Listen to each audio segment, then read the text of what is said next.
Okay, well, I don't think we'll um, wait any longer. We'll get stuck into the into today's webinar. Thank you very much for attending. Today's webinar is about our new Net Protect product, um, and I'm going to take you through the reasons why we developed it, the key features, and also we'll do a live demo.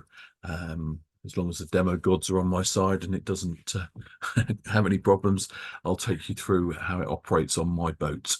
So let's. So the reason for the development of Net Protect is, I mean, cybersecurity in the last few years has become such a hot topic.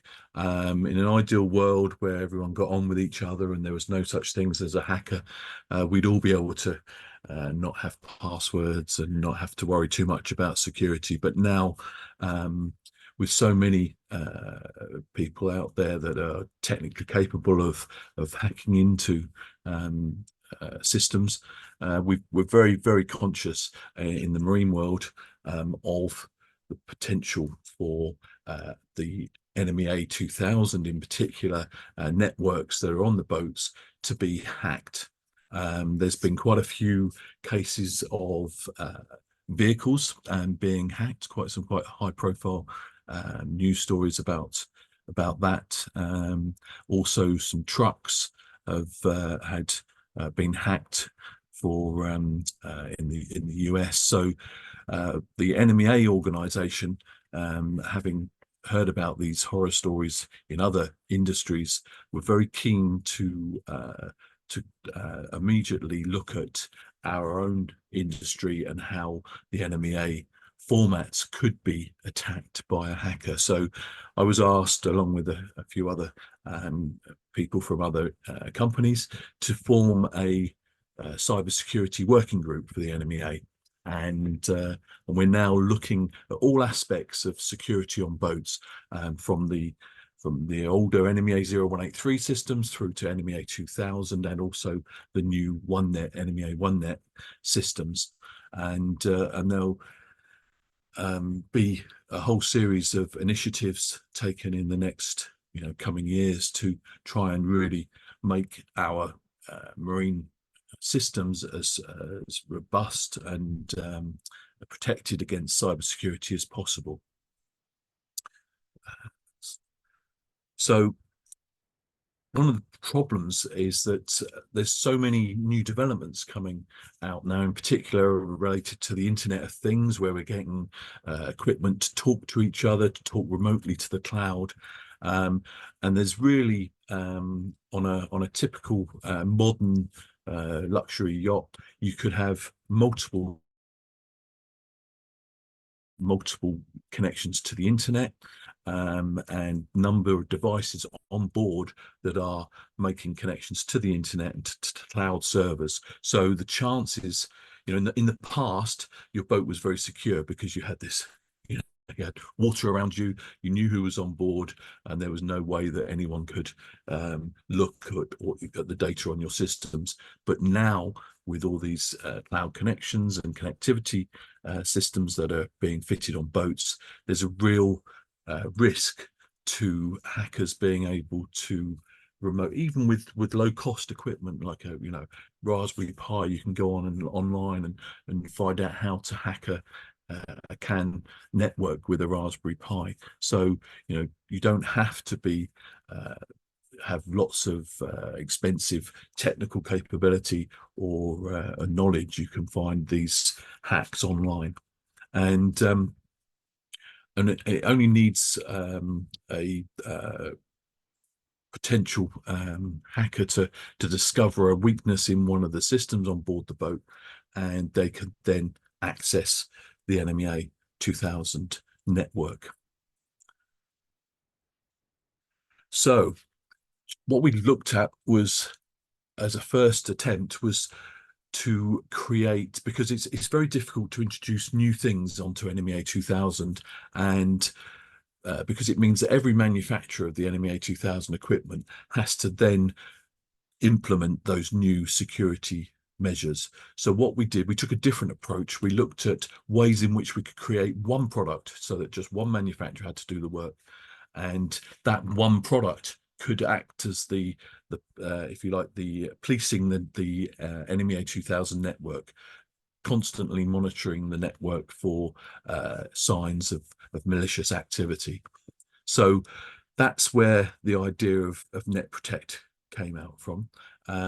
It's the world's first cyber NMEA 2000 cyber security device, and its one goal is to make sure that your NMEA 2000 network is operating reliably and securely, and immediately any strange situation occurs, it will flag that up as a potential cybersecurity breach. So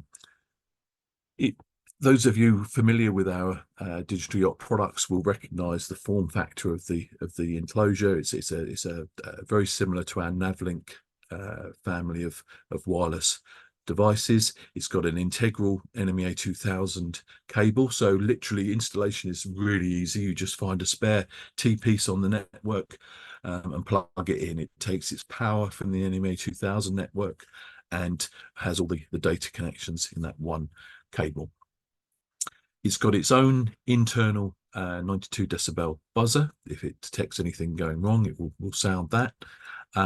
It can also send it with one of our 4G or 5G products. It will actually send an SMS alert message as well if it detects any security problems to your phone.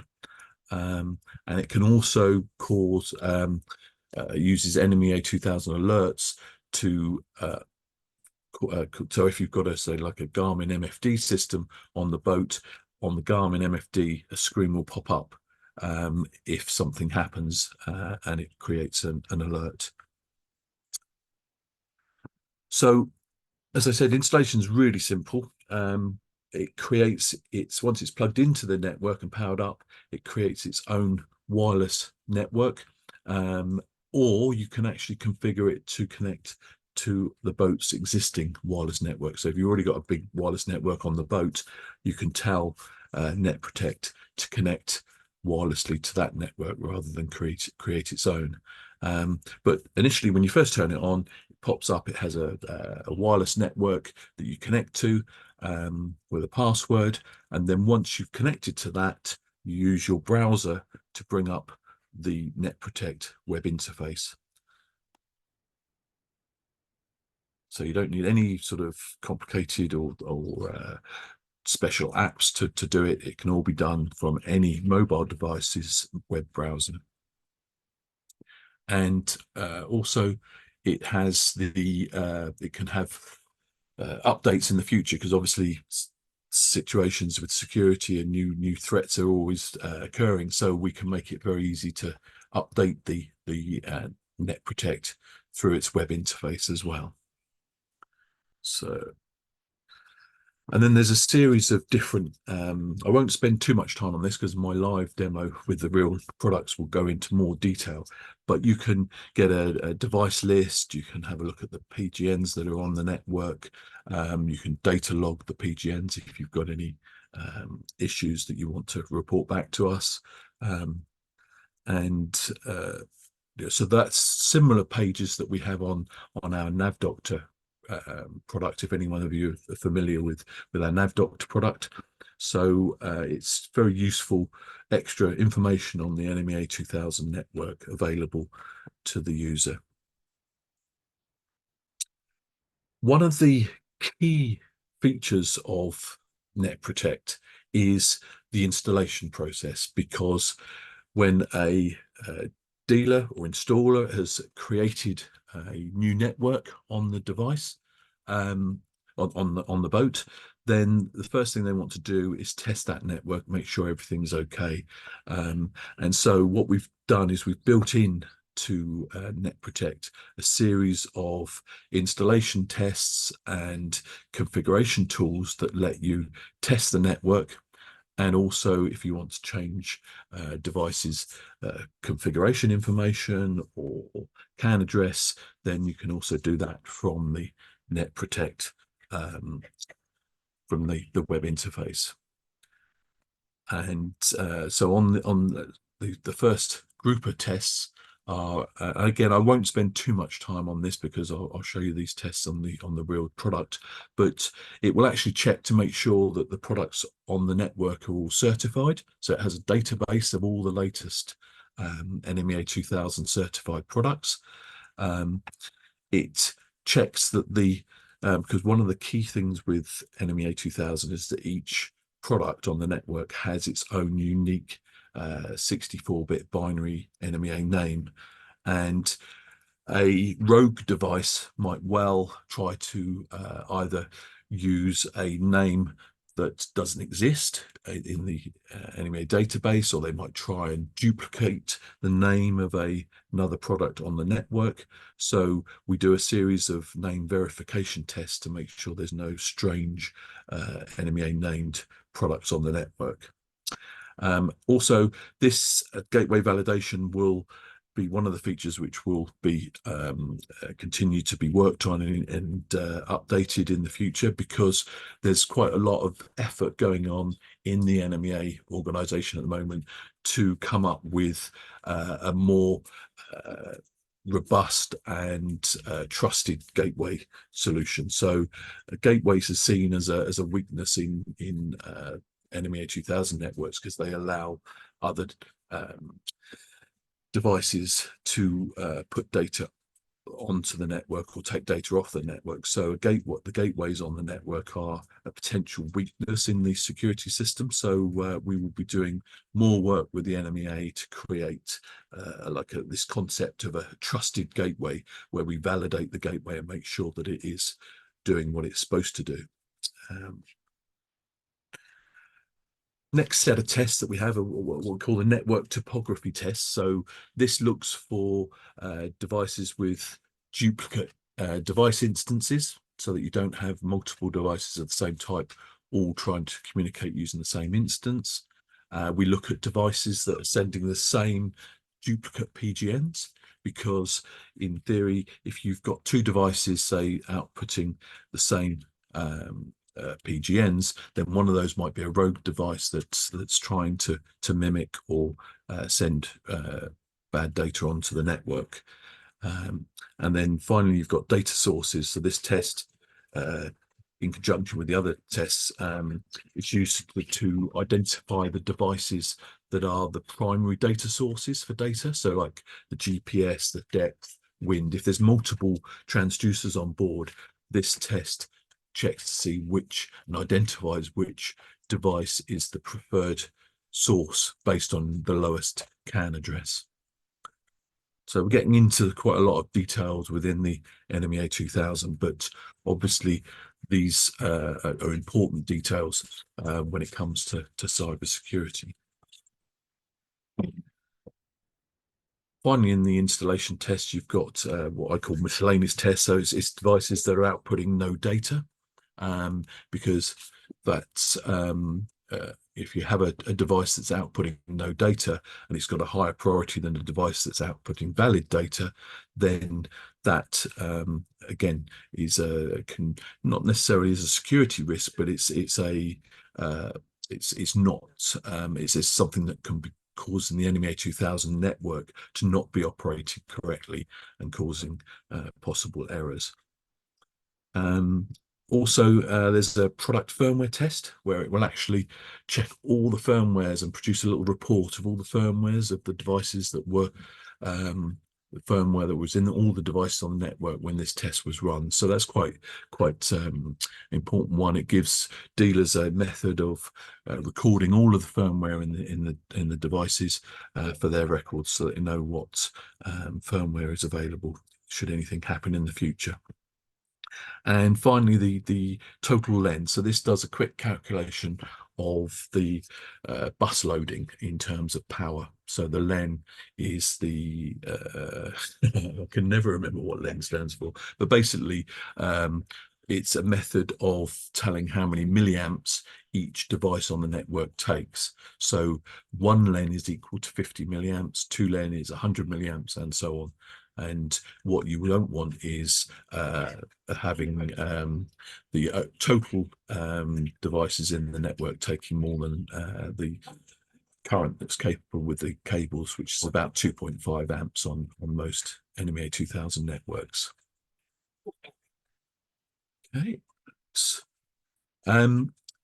Also in this install tools section, you've got the configuration tools. So from here, you can configure the information PGNs, information PGNs, and I'll show you that actually in practice in my live demo.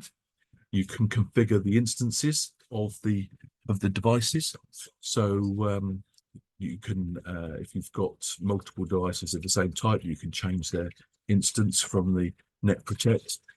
And last but not least is you can actually command an address change to a device. So if you've got, let's say, 2 GPS sensors and you want the one of those GPS sensors to be the preferred data source, you can command it to have a lower CAN address than the other GPS sensor so that it takes priority.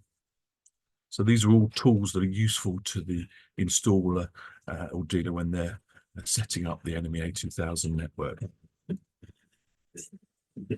After you've got your NMEA 2000 network all set up, configured, what you do at the final step is you take what we call the CAN shot. So this is a snapshot of the NMEA 2000 network as it was on the day that you commissioned and installed it.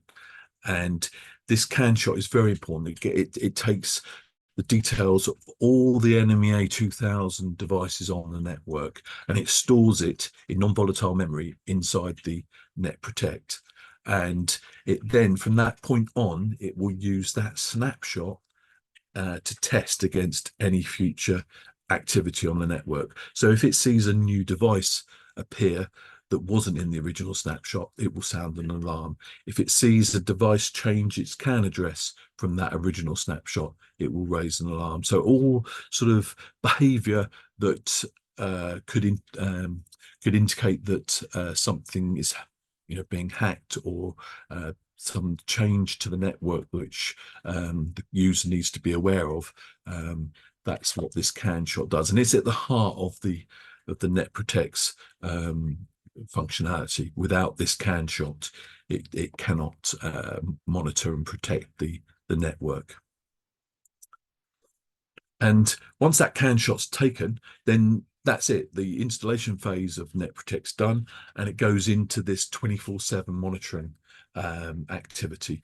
And so it is there in the background all the time, keeping an eye on the network, comparing the network devices to that original CAN shot, and triggering alerts, conditions, if it sees any changes to that, or it sees any strange data in the network as well. And it will sound its own internal buzzer. It will send SMS messages to our 4G and 5GX systems, or it will cause pop-ups to appear on an NMEA 2000 MFD, such as the Garmin family. Unfortunately, at the moment, Garmin are the only MFD manufacturer that support the NMEA 2000 alerts. We are pushing and encouraging the other MFD manufacturers to support NMEA 2000 alerts, and there is work being done in the NMEA organization to make the alerts simpler and more easy to understand, and so that it's easier and quicker to implement for the manufacturers. And we see NMEA 2000 alerts as being an important thing moving forward for products like Net Protect to cause alarms and alerts within the NMEA 2000 network. And also it records all of the last 16 events that have happened on the network. So even if you're not there when one of these alerts happens, when you come back, you'll be able to go into the web interface and look at what has been happening on the network. Okay, I'll at that point, I think what I'll do now is switch across to my my browser and bring up the actual live Net Protect web interface. So this is my boat's Net Protect is running live now on the boat that I'm on, and we can see the sort of home page that comes up when you bring up the Net Protect interface, and I can go in. I can see the devices on my network. I've got a Vetus E-line electric engine on this narrowboat, and also a Bow Pro Vetus Bow Pro thruster. So those are there listed. I've got obviously a digital yacht a gateway that's injecting some simulated data in today, and this network device list is quite useful. It goes above and beyond what you normally get on an MFD, so gives you all the information about the devices on the network. If I want to see what that device is doing, click on the green heart indicates that the device is on and transmitting data. So if you see well, the heart there is the actual Net Protect, so it doesn't fill that in, but for instance, if there was a Garmin MFD display that had been turned off, it would come up here as just the heart outline. But as soon as that product was turned on and started transmitting data, you get the green heart shown here. And if I want to know what that device's PGNs are, I just click on it, and it then shows me what PGNs it's transmitting, the update period, so each of those coming up about once a second, and the name of the actual PGNs that it's transmitting. I can also, for any device, I can go in and I can click on the little eye icon, and that gives me the product information about the actual device and also the configuration info. So this is the extra information that's available that you can enter yourself, and I'll show you how to do that in a minute. So that's the devices list. The Net Protect takes a very high CAN address, 251, because what it doesn't want to do is disrupt devices on the network. So it takes this 251 address. It's the highest address that can be claimed on the network, and that way it doesn't disturb any of the other devices, because if it came in here and tried to take device address 002, it would have a knock-on effect, and it would push all of these other products to change their CAN address, which obviously we don't want lots of changes happening in the network. So that's the network device. We've got the PGNs showing what PGNs are coming in, and you've got a complete list here. You can click on them at the top to sort them into numerical number or by source address, so you can see which device is sending them. And if you want to actually look at one of these, so I can go to this one, for instance, and it gives me the actual values, the latitude and longitude of the position update. Yeah, so again, quite a useful diagnostics tool. Just gives you more visibility of what's happening on your NMEA 2000 network. You can also view the raw data. So this is is our raw data format, which the web browser is using. And this is quite useful. You can actually save this to a log file. So if you did have a particularly difficult NMEA 2000 problem that you're worried about, you could create a log file and then send that to us, and we could help you diagnose what's going on. But let's get down into the two key functions of N2 Protect. I'm going to talk first of all about the install. So when I go into here, it takes a network map again. It just refreshes the network map, compares it to the original CAN shot, and just checks that everything is on the network and behaving correctly. And now I can do a whole series of the tests that we spoke about. So I can start the certified devices test, and it does a quick test, and all of these devices on the network are certified except the Victron Quattro devices. So those are the only ones that are not certified in my system.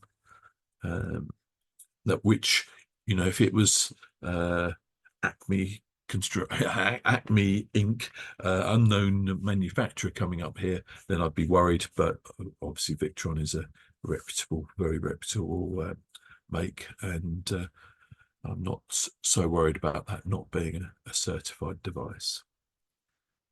So that's one of the tests that we can do. I mean, I won't go through all of the tests, but we can let's do data sources. So this is what's telling me what data is available and what device is sending it.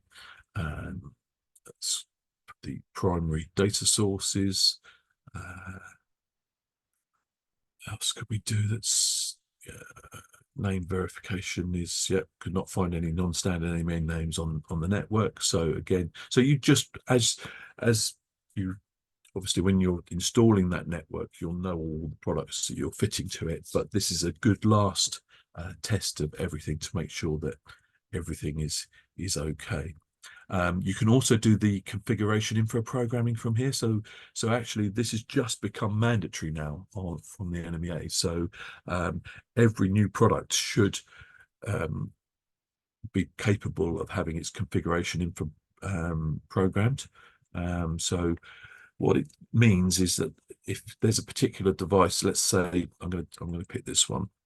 Because I know that this supports the changing of it. So this is one of our gateways, and as we'd installed it, we buried it away in a locker somewhere.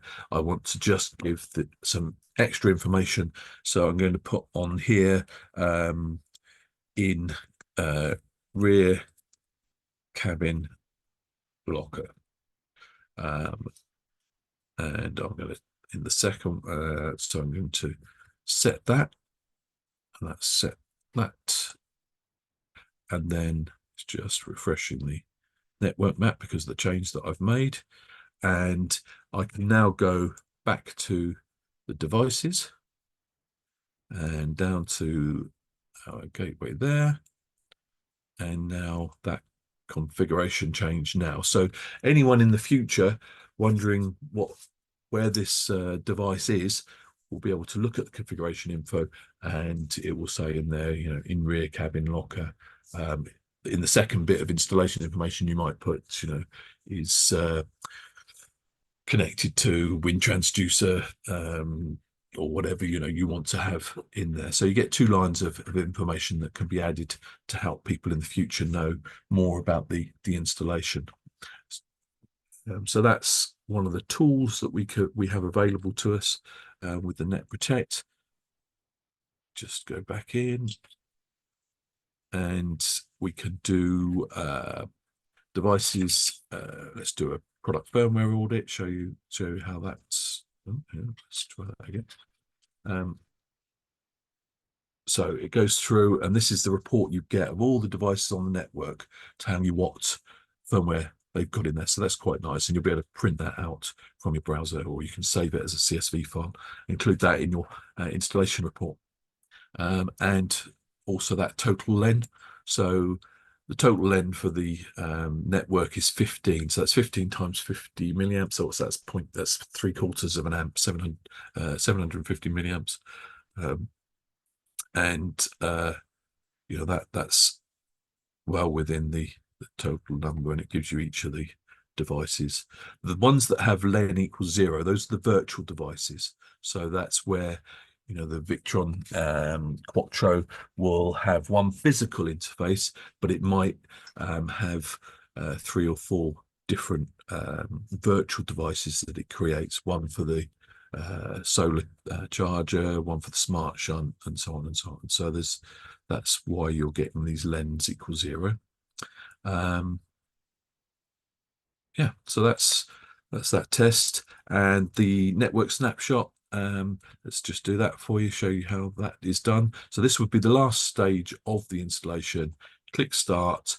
It gives you the option of, would you like to lock down the Net Protect by entering a super user password? I'd recommend yes to this, but do make a note of it, because what it will mean is that what it does is it stops somebody from just going in and, let's say, for instance, somebody added a device, a malicious device, they could just go in and change and do the CAN shot. But if you add a super user password, it stops that from happening. So I'm not going to do one for the purposes of this demonstration, but you know, normally on a system, you would set the super user password, which just locks everything down. It means that next time a change is made to the network, you make the change, you do a new CAN shot, and when you go to do that new CAN shot, it will ask you to enter the super user password. So this is it doing the CAN shot now. It's querying all of the different devices on the network. Now, obviously, the bigger the network, the longer this is going to take, but you get that little bar graph that shows you what it's doing and how far it's completed. And then after it's done that, it then writes that CAN shot to the non-volatile memory of the Net Protect. From that moment on, it's now doing its constant monitoring of the network, and we can see what the status is by going into the status page. It's a page I've not shown you yet. So on here you've got a indication of the bus load, the percentage, so 3-4% of the available bandwidth has been used, so not very much data at all really. You get this little pulsating lock to show you that it's doing the tests and everything's good. You've got the network devices test, it's passing, network integrity. If you want to know more about any of these things, there's quite a good help built into the device. So, you know, green tick here indicates that all devices only on network are in the current CAN shot network map. A red cross indicates that new device has been detected. It was not present on the network when the last CAN shot was taken. So it, you know, these little help things will tell you exactly what the test is doing. So if you're not quite sure of something, just click on the little question mark and up will come the help. PGN integrity, now it's actually gone to a yellow, so that's a caution. It's not something critical. And if we come down to the monitor here at the bottom, this is where it record, where you can see that all of the alerts that have happened. It's saying that PGN 10687 from source, sorry, PGN 127488. That's the time it happened in milliseconds since power on. Source address 002. The transmit rate was out of spec. So that means that, for instance, if it was a PGN that was supposed to be transmitted once every second, perhaps it's being transmitted twice a second for some reason. So that's it's not a critical error. It's more of a caution just to let you know. There you go. There's another PGN that's slightly out of spec, and it can be due to you know, factors like bus loading or just the fact that a manufacturer has decided to transmit faster than the recommended rate in the NMEA 2000 specification. In here we've got it's doing. So those are the four tests that it's doing. And obviously you would like those to all be green crosses. We've got the receive error counter. So this is if it's getting frame errors in the NMEA 2000. If you've got an electrical issue with the interface and some of the errors are counting up, then that means that you're getting frame errors, and you need to look into the NMEA 2000 cabling and the devices to make sure that there's not a problem somewhere. You've got the error log counter, so that's the number of error logs that it's got. So that's 3 at the moment, and they're all TX rate. It's quite a common caution error. And then the error frame rate is the number of errors in the last second. And bus state, again, you can do there. So it just says that the bus is running. Bus off is where the number of frame errors exceeds 128 in a second, and the device will actually go bus off, which indicates a serious problem that needs immediate diagnostics. Proprietary PGN count gives you an idea of how many proprietary PGNs. A lot of manufacturers use proprietary PGNs, but if you're seeing excessive amounts of these, then that can cause excessive bus loading. But as the bus load is only about 4%, it's not an issue in this case. The request, command, and acknowledge group function count. This is where a device on the network is commanding or requesting something from another device. It could indicate malicious activity. I mean, it's happening all the time, with devices that want to control another. That's quite common. But it's could be that it's a device that is actually trying to command a malicious activity. So we have a count for that. And you can clear the log or save the log to a file for further analysis. So that's really the status page. But as long as you're getting the nice green pulsating padlock and you're getting green ticks or worst case a yellow cross here, it's when you start seeing a red cross that you start having problems, and a red cross will actually cause the device to alarm. So I think that hopefully has given you an idea of what Net Protect is all about. How are we doing for time? I think that's probably pretty much all that I wanted to show you this morning. I'm going to open up I'm going to unmute you all, and if there's any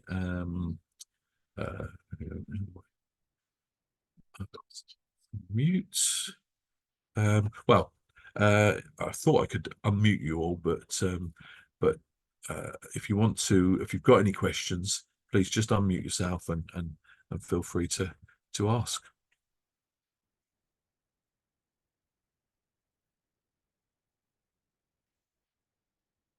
Okay, well, unless anyone else has got any more questions, I'll bring the webinar to a close, and thank you again for attending, and I hope you've found this useful. We have recorded it, and it will be made available on our YouTube channel.